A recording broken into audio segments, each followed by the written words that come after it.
श्रीमद् भगवत गीता को कैसे समझें, यह दुविधा हर उस व्यक्ति की होती है जो गीता को पहली बार पढ़ना शुरू करता है। क्योंकि गीता कोई कहानी नहीं है, गीता एक वार्तालाप है, डायलॉग है भगवान श्री कृष्ण और अर्जुन के बीच। अब किसी भी वार्तालाप में संदर्भ बारी बारी से परिवर्तित होता है, और क्योंकि इसमें भगवान कृष्ण अर्जुन के प्रश्नों का जवाब दे रहे हैं, तो कई बार संदर्भ प्रश्न के कारण भी बदलता है।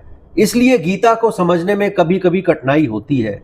तो क्या गीता का ऐसा कोई मूल संदेश है जो पूरी गीता में सूत्र की तरह चलता हो, जो गीता के संदेश के मूल में हो, और उसको अगर हम एक बार पकड़ लें, उसको अगर हम एक बार समझ लें, तो फिर पूरी गीता को समझना थोड़ा सा आसान हो जाए। क्या कोई ऐसा मूल सिद्धांत, कोई मूल मंत्र, कोई ऐसा है? तो जवाब है जी हाँ।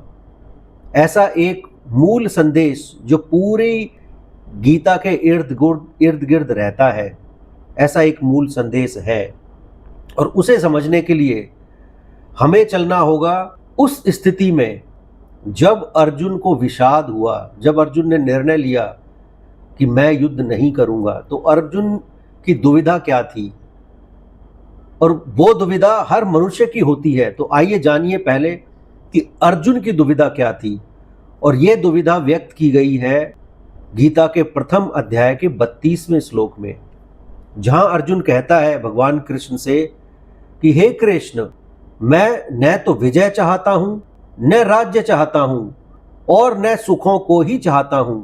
हे गोविंद, हम लोगों को राज्य से क्या लाभ, भोगों से क्या लाभ, अथवा जीने से भी क्या लाभ है। यह श्लोक अर्जुन के मन की स्थिति बता रहा है कि अर्जुन पूरी तरह से निस्वार्थ, भोगों में उसकी कामना खत्म हो चुकी है, क्योंकि उसे लग रहा है कि जिस विजय को पाने के लिए हम जिन लोगों का वध करेंगे, उन्हीं को दिखाने के लिए तो हमें विजय चाहिए। उन्हीं के सामने तो हमें यह सिद्ध करना है कि हम सर्वश्रेष्ठ हैं। और यह भाव अगले ही 33वें श्लोक में आया है, जिनके लिए हमारी राज्य, भोग और सुख की इच्छा है, वे ही सब अपने प्राणों की और धन की आशा का त्याग करके युद्ध में खड़े हैं।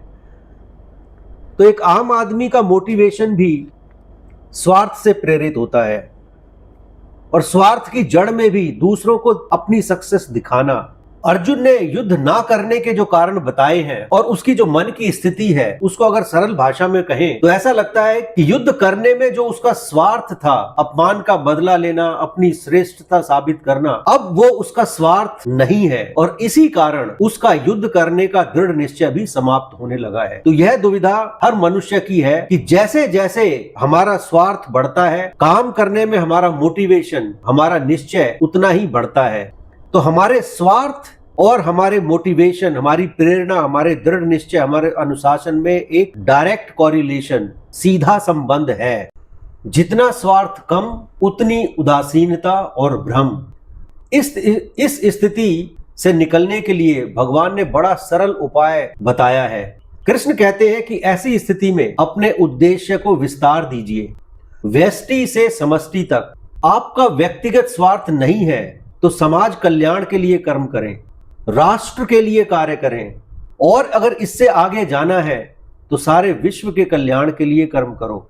लेकिन कर्म करते रहो, कर्म को छोड़ना नहीं है। इस संदेश को और गहराई से समझने के लिए गीता के 3रे अध्याय के 20 से 25वें श्लोकों का अध्ययन करें। इसमें से भी श्लोक नंबर 20 और 25 अधिक प्रासंगिक है। उनका भावार्थ मैं आपको संक्षिप्त में बताता हूं।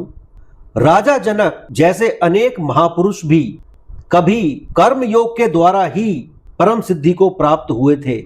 इसलिए लोक संग्रह को देखते हुए भी तो निष्काम भाव से कर्म करने के ही योग्य है, अर्थात कर्म अवश्य करना चाहिए। यह संदेश भगवान कृष्ण अर्जुन को दे रहे हैं। 25वें श्लोक में भगवान कृष्ण क्या कहते हैं, और भी प्रोफाउंड संदेश 25वें श्लोक में है।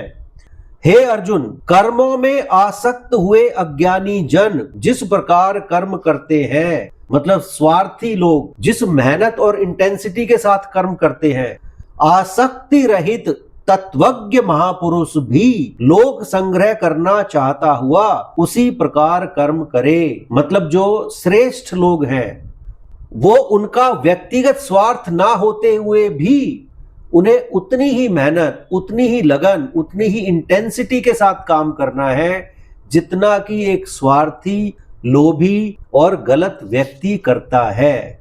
तो ये भगवान का मूल मंत्र है कि जो निस्वार्थ लोग हैं उनको किस प्रकार अपने आप को मोटिवेट रखना है, किस प्रकार स्वार्थी लोगों की तरह ही मेहनत करनी है, लेकिन उनकी मेहनत लोक कल्याण के लिए होनी चाहिए। उन्हें अपने उद्देश्य को दोबारा से परिभाषित करना चाहिए और समस्त राष्ट्र और विश्व कल्याण के लिए उतनी ही मेहनत से काम करना चाहिए। तो ये जो संदेश है ये गीता के मूल में और पूरे गीता में जितने भी संदेश हैं, चाहे वो दूसरे अध्याय का 47वां श्लोक हो कर्मण्येवाधिकारस्ते या आगे भी जाएंगे, तो ये एक जो थीम है ये पूरे गीता की एक कॉमन थीम है। अगर आपने इस सिद्धांत और इस संदेश को आत्मसात कर लिया तो आपके लिए गीता को समझना और अपने जीवन में अपनाना आसान हो जाएगा। यह विश्लेषण मेरे अपने अनुभव और समझ पर आधारित है। आप अपने विचार कमेंट सेक्शन में बताने की कृपया करें। धन्यवाद। आपका कल्याण हो। भगवान कृष्ण की कृपा आप पर बनी